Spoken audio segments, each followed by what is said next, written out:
I'm at the age now where my friends are getting married or they've been married for a few years. And it seems that largely the husband is the CFO of the relationship. And that's great if he knows what he's talking about. If he doesn't know what he's talking about, then you are just forking over your assets and hoping that he manages them successfully, but he may not have this framework either. Hello, and welcome back to another episode of the 20s Detox. I'm Bianca, your host, where we dive into all the things I'm learning and unlearning in my 20s to elevate this decade. This week, I have a guest, Julia Cancro, coming on. She is a seasoned professional who has built a flourishing career spanning the tech and retail industries at Fortune 500 companies. She noticed how even her own successful colleagues and friends struggle to understand how to manage the money they worked so hard to earn, which is so relatable being in your 20s, getting your first real job, like big girl job, big boy job, and you're like, okay, how do I save up for a house? How do I save up for a car? When should I start investing? What do I do with my debt? That inspired her book, More Than Cash, What to Do with Your Money Now That You're Finally Making Some. I'm so excited for you to hear little bits about her story, about her book. Without further ado, let's get into the episode.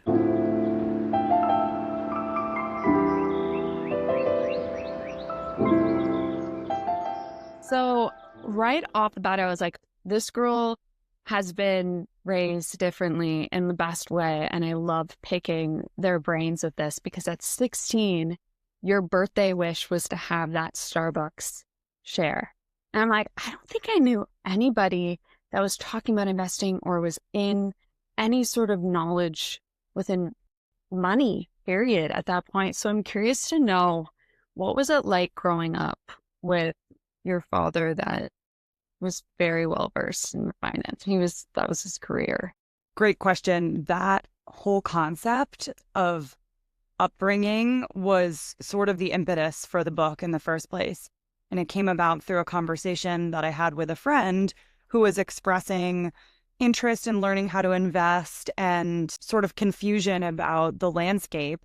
And I had this realization that I had a very fortunate advantage growing up, that one of my parents was in financial services. So my dad knew a lot about the industry, and that was just sort of a topic of conversation at the dinner table. And I realized in that moment, like, what a gift to have that as a child, as a teen, and to have it become like part of just my mindset about saving, investing, thinking about structuring the money that now I earn as an adult, and, planning for the lifestyle I want today, and also retirement and stuff like that in the future, which feels very far off, but maybe it'll be here before we know it. I don't know. So it was, as a kid, some of it is fun, right? It's like we would sit down and I had this Coke bottle bank. It was like this big plastic Coke bottle, and I'd put coins in there, or I did a lot of babysitting in my teen years, and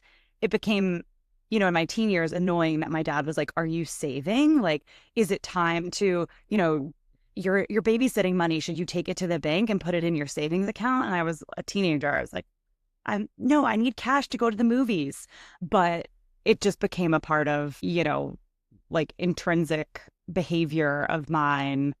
And then that conversation evolves as you get older, right? You get your first job. Okay, how are you thinking about retirement accounts? It was like a non-negotiable when I got my first job. My dad was like, okay, set up your 401k.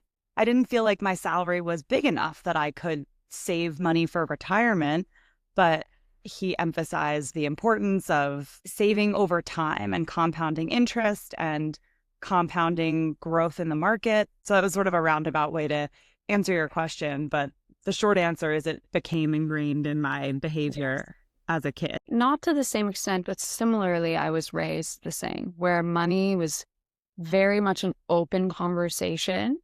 And it was interesting for me to have conversations about like saving and budgeting, which is below, right, where your book is. Like, that is where we're at. Now we're going to level up with like investing and making sure we're setting ourselves up for a financially secure future. But when I had conversations with, similar to the start of your book, with friends in university, and how they didn't even have that in their thought process to say if it's, I was also realizing like, oh, maybe this is not something everybody is taught. And I really appreciate you like writing a book that's so easy to read. It's so quick so that any information that you have, it's different than the other books out there where there's a lot of, like you said, jargon, like so much talk and repetitiveness. And it can seem pretty intimidating as a young adult trying to understand, because I'm like, I know how to save. I've heard about investing. There's this new thing, crypto, like, and yeah, so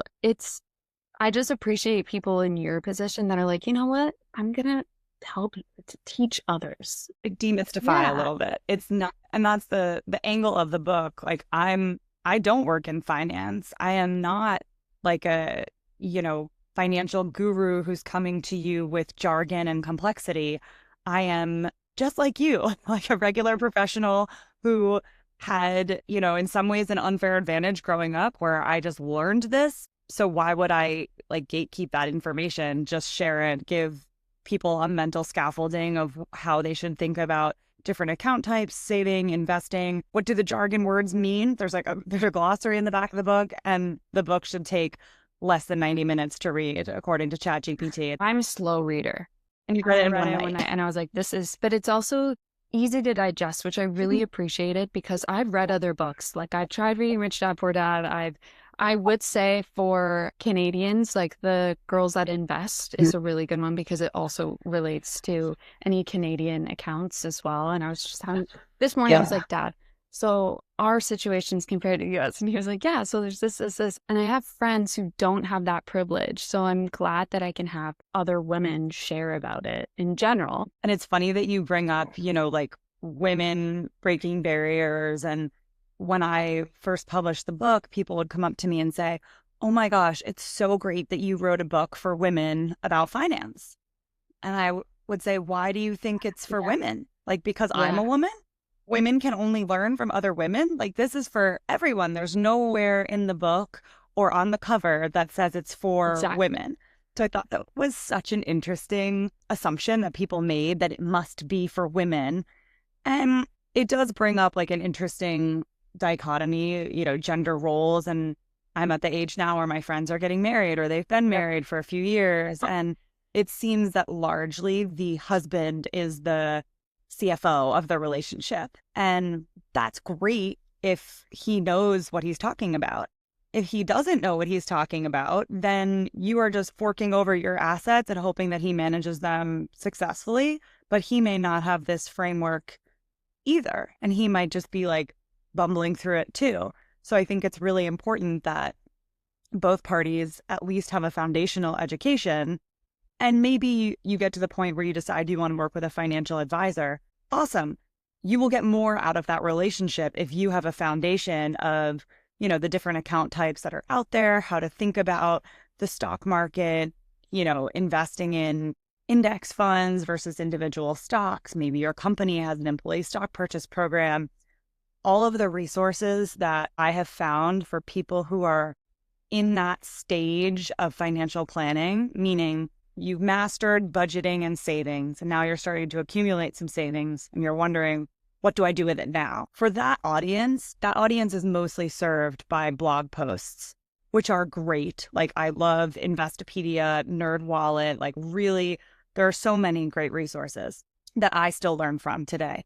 However, those blog posts, it requires that you know what to Google in order to get that result.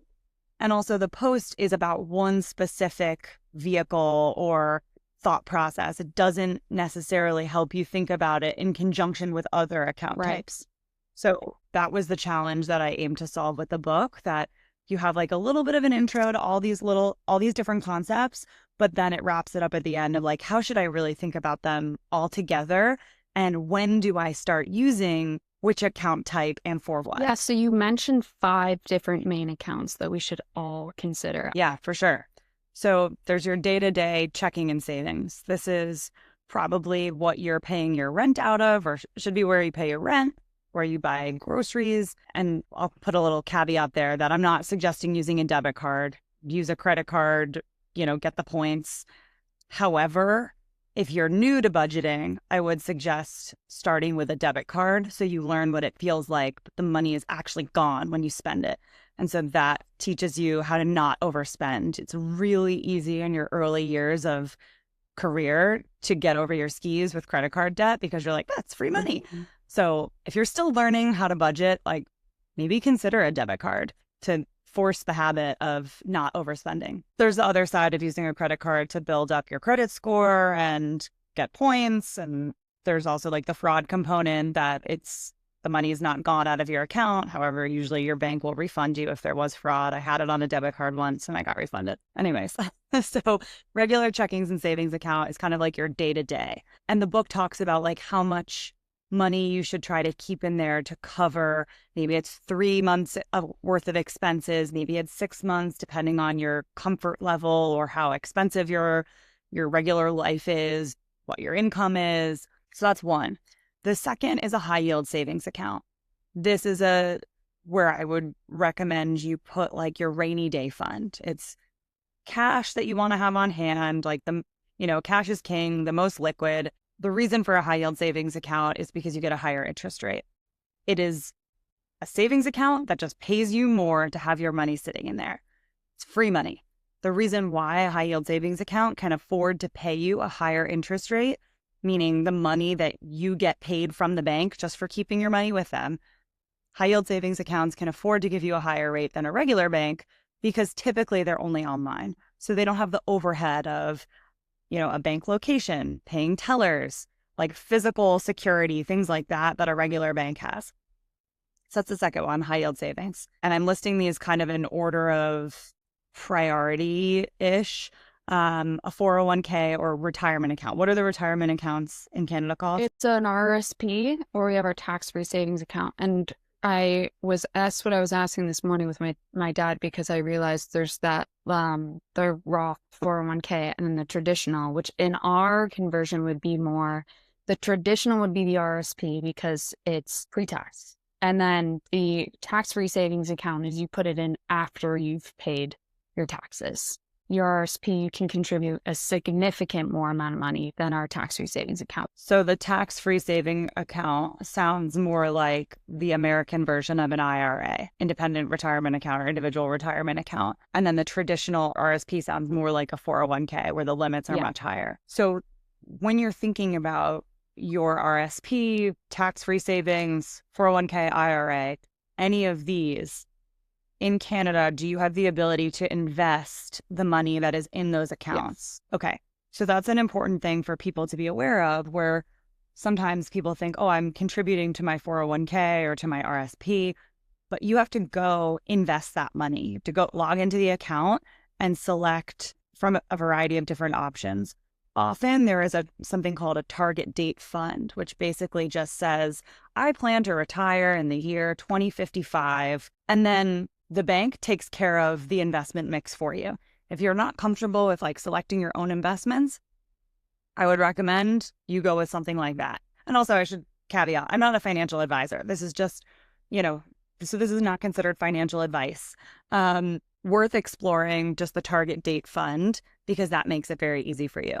What you don't want to do is start contributing money to a retirement account and never invest it, because then you're not taking advantage of the compounding market growth over time. Mm-hmm. I saw an interesting stat recently on X, and I have not fact-checked this, but I think it sounds probably accurate. My boyfriend and I did the math, and we were like, okay, we can get on board with that. So the LA Lakers were bought in 1979 for $69 million. They are going up for sale right now, and people expect that they will sell for $10 billion.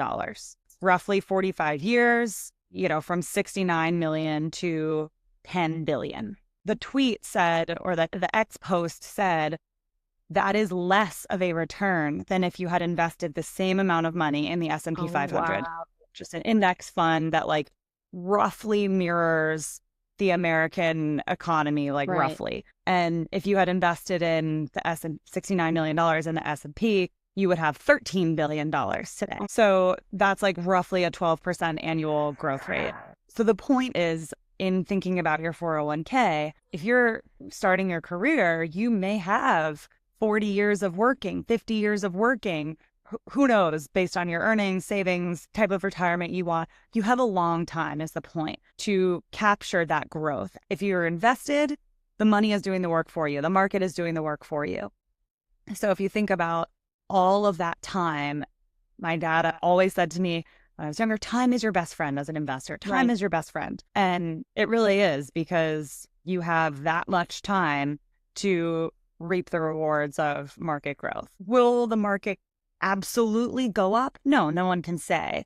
But if you look at the historical trend, it looks like a fairly good bet. Yeah, it's recovered every crash from history. As long as you stay. Yeah, time in the market, not timing the market. I want to pick your brain in the current events, which is happening in the stock market because of what's happening with the tariffs and how much that's affecting, the market in general. And I can almost sit comfortably being like, well, I'm only 26. Like, whatever I've invested in, like, I have time for everything to recover. And that's some of the things that I, at least from my minimal knowledge, can be okay with and not, like you said, panic sell, which tends to happen if you're constantly looking at the market. And I'm like, no, I'm not going to do that to myself. And that's, you bring up the point, of how much money should you have on the sidelines, like not invested in the market, versus how much is in the market.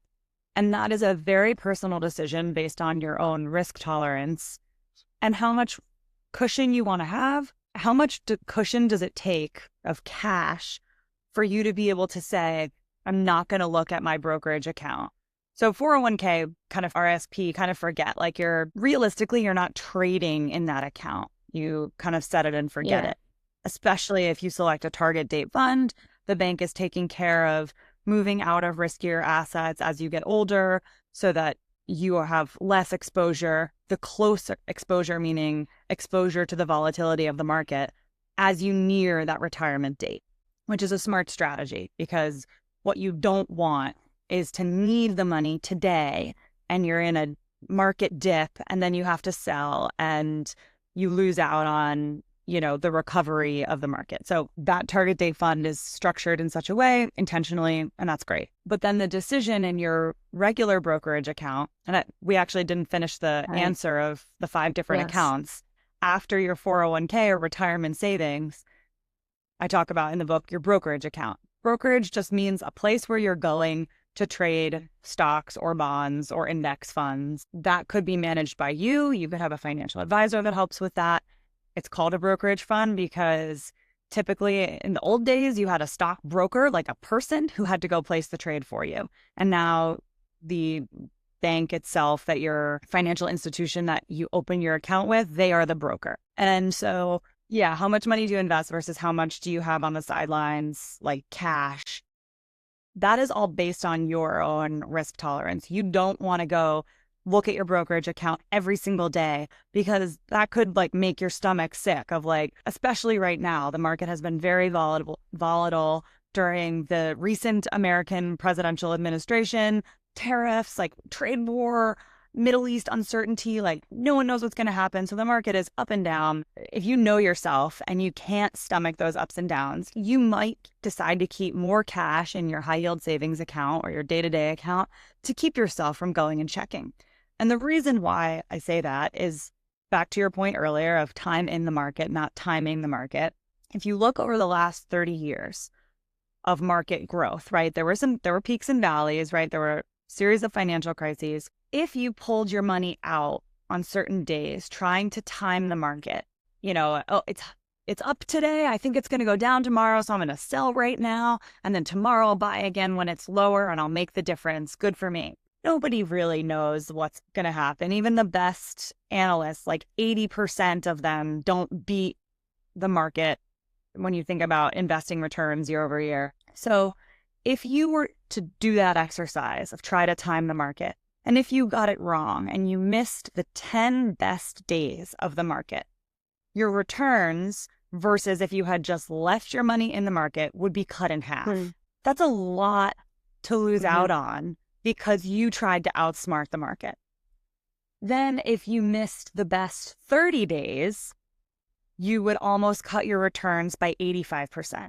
The moral of the story is it's near impossible to time the market because nobody has, future vision into what's going to happen. Therefore, the best path is to just set it and forget it. If you are buying something like an index fund, S&P 500, that mirrors the overall market versus trying to individual stock pick. That's a different conversation. Right. Yeah, you know what I really appreciate with your approach is because it's not what is very common out there with investment information. It's like, this is the way it is. This is what you have to be comfortable with, and said and done. Like you offer approaches that are like, if you struggle with saving your money and living below your means, try out a debit card and see how it feels. Like if you are not comfortable with how volatile things are, then maybe don't invest in that or have lower risk. And I like that approach more because then it allows a larger range of people to want to be like, this can be for me. I originally was taught, it was from my grandfather and my father, who are higher risk. They're comfortable with the risk because that's just their personality type. And I know for myself and my mom and my sister, we're like, I guess that's just not really for us. Like that area is not for us. But through more conversations with people who are familiar with investing, like it's for everybody. You just have to know what you're comfortable with. What's the last account that we should have? The final account type, and this isn't necessarily like you should have this, but this may be something that's available to you depending on what company you work for. It's what's called an employee stock purchase program. And that basically means if you work for a company that is public, there are sometimes offerings that they will give to their employees where you can purchase the company's stock at a discount. So it might be 15% less than the market value. It's usually like they usually do a purchase twice a year. There's a dollar limit on how much you can purchase through the program annually.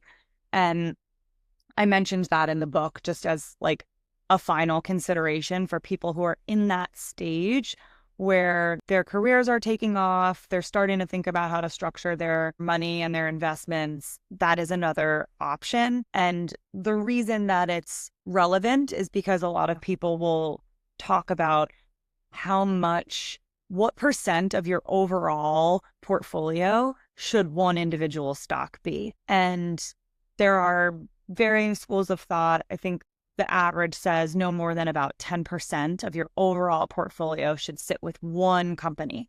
That may vary if you are getting paid in stock, if you're in an employee stock purchase program, if you worked for a startup that then went public, or you had equity and then they went public. So I added that just as another lens and another consideration, but it's not something that 100% of people will participate in or have access to. So like mainly the four would be the checking, your savings, high yield, retirement, brokerage. Right. So getting into the retirement, try and convince young adults here why they need one. It goes back to the comment earlier that time is your best friend. So I'm going to read you some stats here. And there's a chart in the book, so this might sound familiar to you since you just read it. If you invest $1 at age 20, it's worth $5.84 by the time you're 65. This is actually like a 4% annual return after inflation. So this is lower than average market returns over time. $1 becomes $5.84 over 45 years, right? 20 to 65. If you invested at age 25, it's only $4.80. So a whole dollar less. If you invested at age 30, it's only $3.95. And if you invested at age 55, it's only $1.48 10 years later. Mm-hmm. You're putting in the same dollar. Yeah. There's another story of two people who start work at the same time.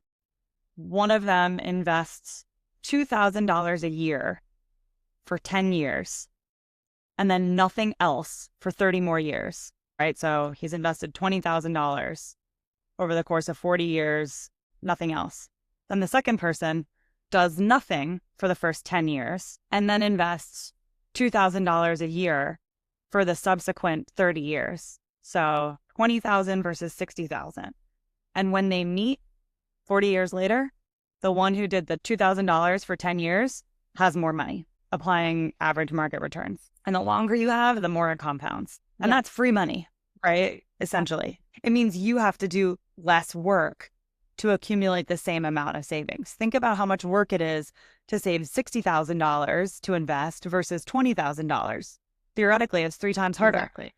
So another aspect that I know a lot of, I'd say young adults coming out of university, they paid for their education, they have a lot of debt. Maybe they didn't know about, I'm living above my means and I'm not really paying off my credit card properly.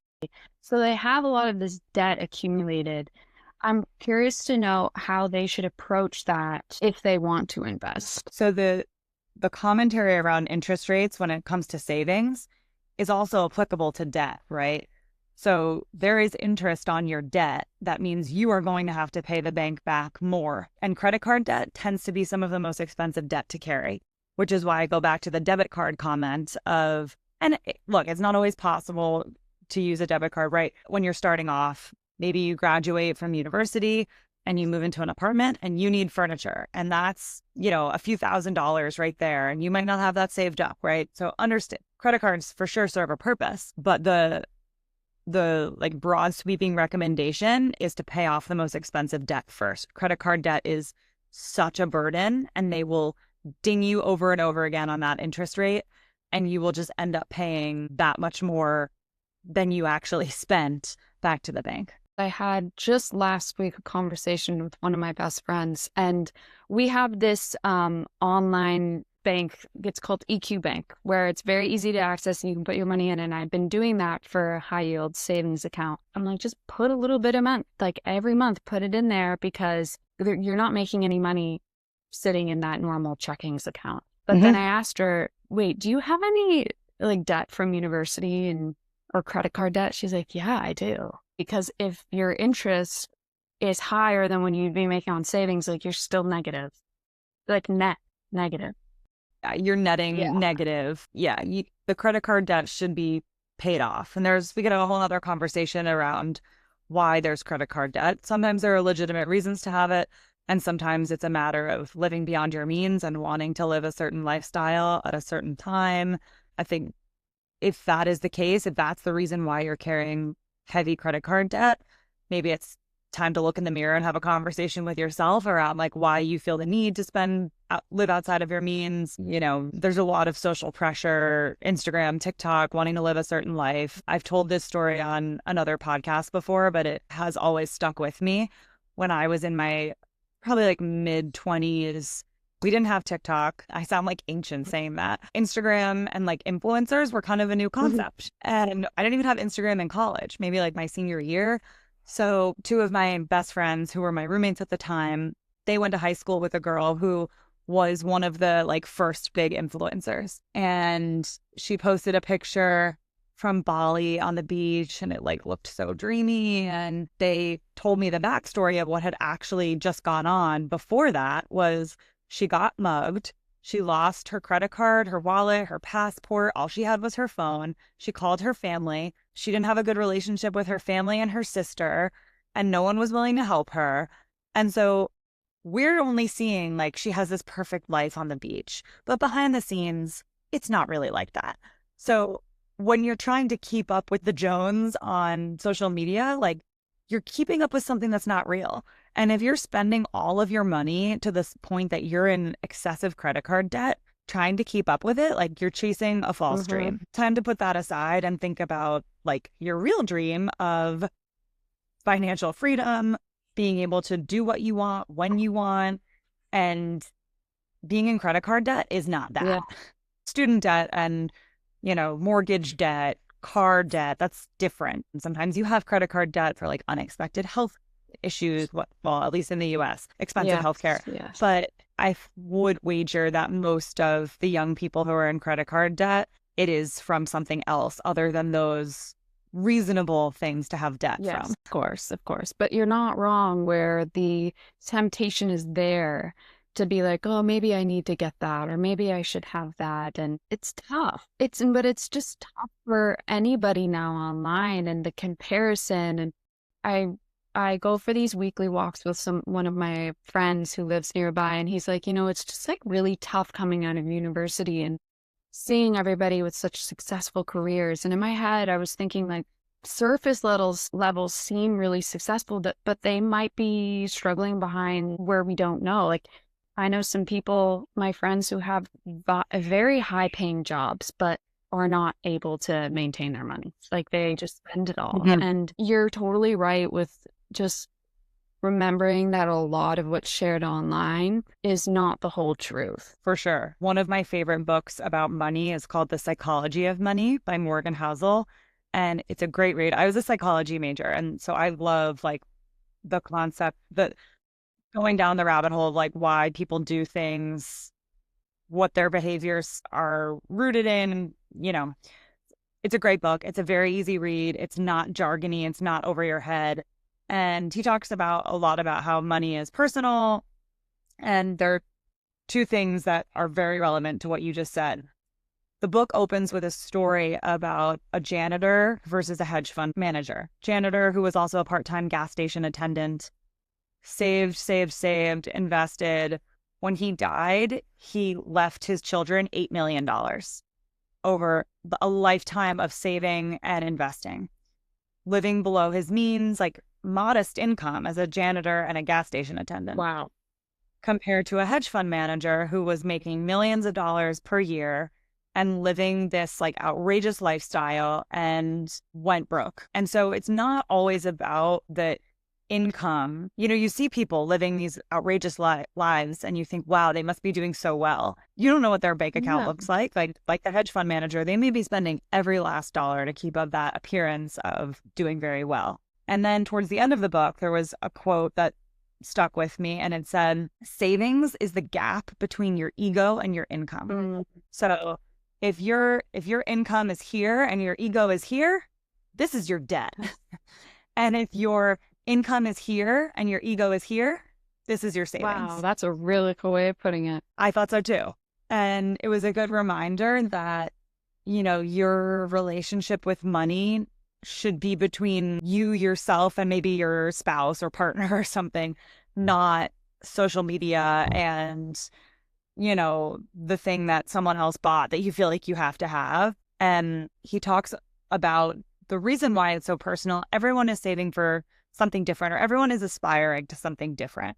And the hypothesis in the book is that the most valuable thing that money can give you is the freedom to do what you want with your time. And if you are chasing something else that is robbing you of what he believes is the greatest gift money can give you, which is the freedom to do what you want with your time. Maybe that inspires some people to stop trying to keep up with the Jones and more think about like their own actual aspirations for what they want with their life versus what somebody else is showing them they should want on TikTok. That makes me think of at least I don't see what my boyfriend sees on Instagram and TikTok, although I know that they have a similar sense of like they feel smaller after all these men are flexing their cars and their watches and travel. But like for women, I'm seeing all these things for our skincare, and I don't know how much makeup they might have, or purses or clothes. And like, if that's something you love, okay, but you're right.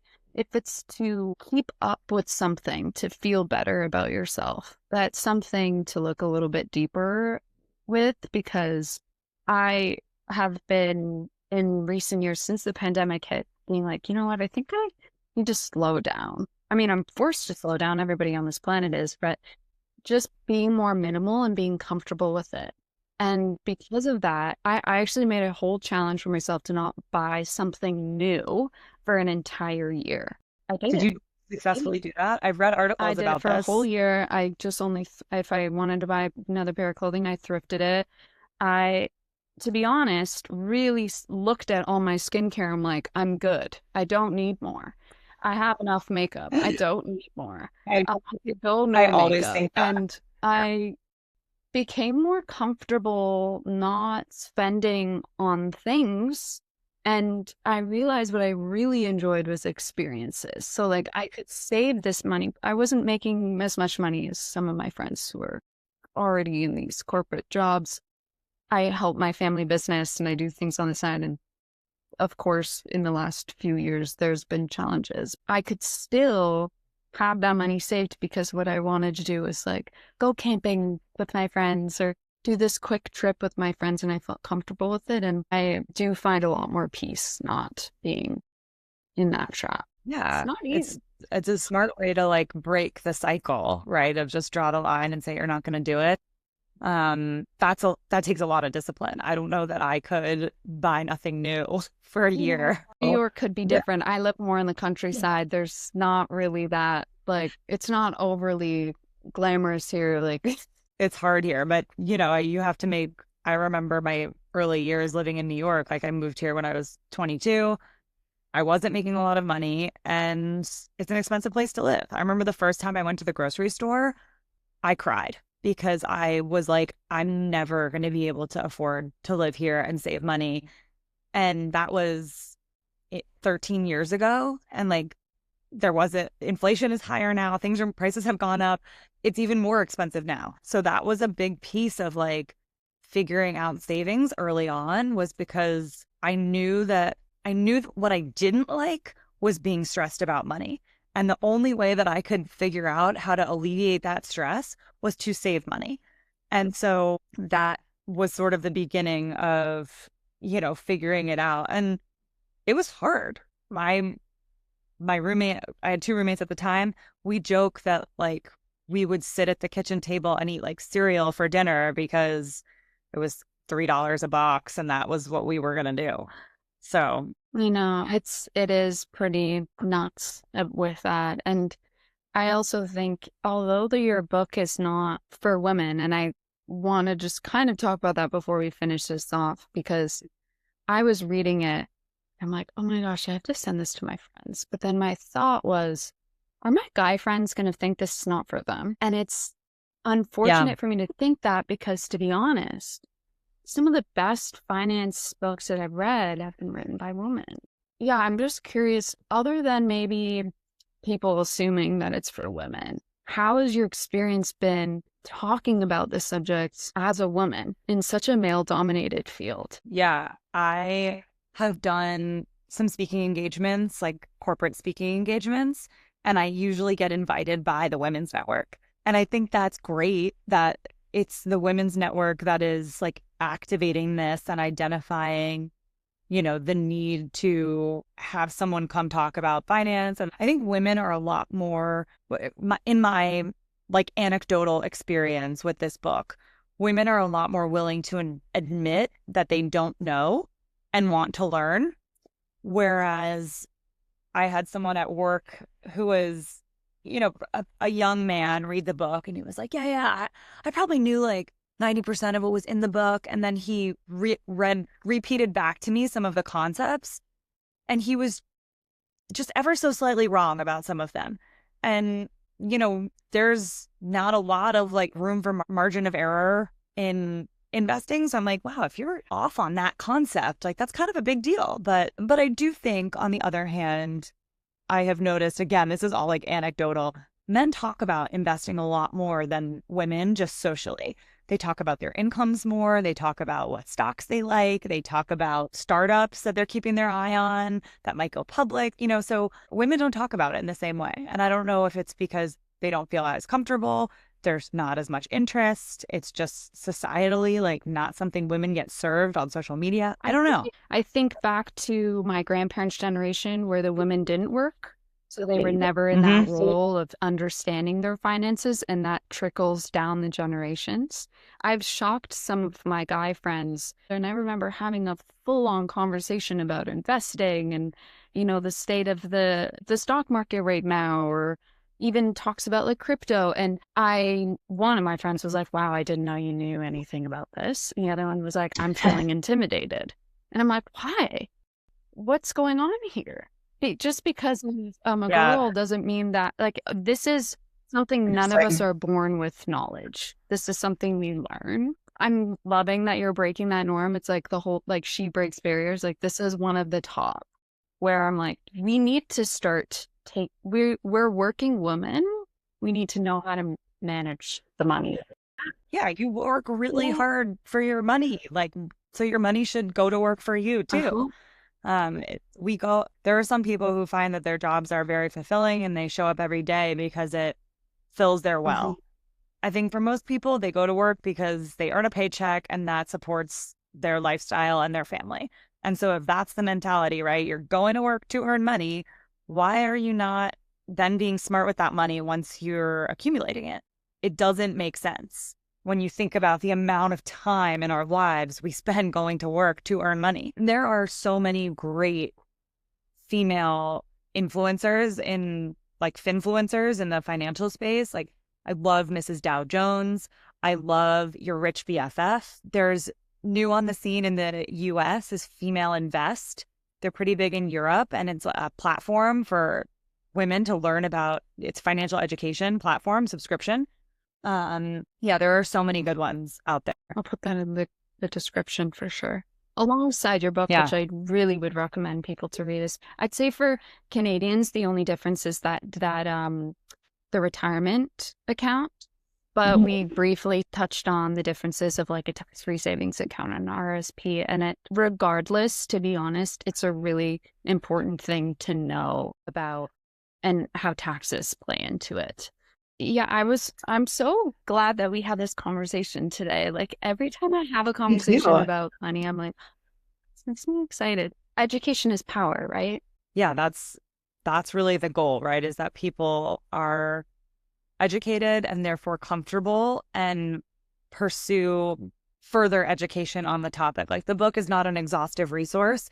It's meant to be that primer so that then if you want to go deeper on a particular topic, you feel like you know what's going on. Sometimes if you were to just jump into another resource, you might be like, I don't really know what's going on here. This is not for me. And the point of the book is for everyone to realize it is for them. You are absolutely smart enough. Anyone listening, you are smart enough to grasp the concepts. And it is a simple enough task to go set up some of these accounts. Low level of effort. The book even has like little chapters of like, after the chapter, it's like little homework. Here's what you should go do right now. Because sometimes you read something and you're like, okay, what do I do with this information? Even if it's just a small amount of money every month or every year, getting started will pay dividends in the long run. Well, thanks so much for coming on to the podcast. Do you want to share how people can find you? Yeah, absolutely. So my website is juliacancro.com and my Instagram is @jcancro. We'll put the spelling in the description of the pod. And the book is called More Than Cash: What to Do with Your Money Now That You're Finally Making Some. You can buy it on Amazon, on Kobo, on Nook, anywhere, on iBooks, anywhere you buy an ebook. And if you go to my site, it's very easy to figure out where to buy it from there. Thank you so much, Julia, for talking to me today. I'm really appreciative of it. And I know there's mainly young women listening, but anybody listening is going to very much benefit from this conversation that we had. Well, there you have it. Thank you so much for listening to the podcast episode. I hope you enjoyed hearing about what Julia had to offer with insights and money and investing. And I really feel like every time I have these conversations, I feel more empowered to take accountability and manage my money. To be honest, bottom line, know that we all need a retirement account. What are we doing? Thank you so much for listening. Check out our book. It's an ebook. It's such a quick read. You're not going to regret it. And I'll see you all next week. Bye.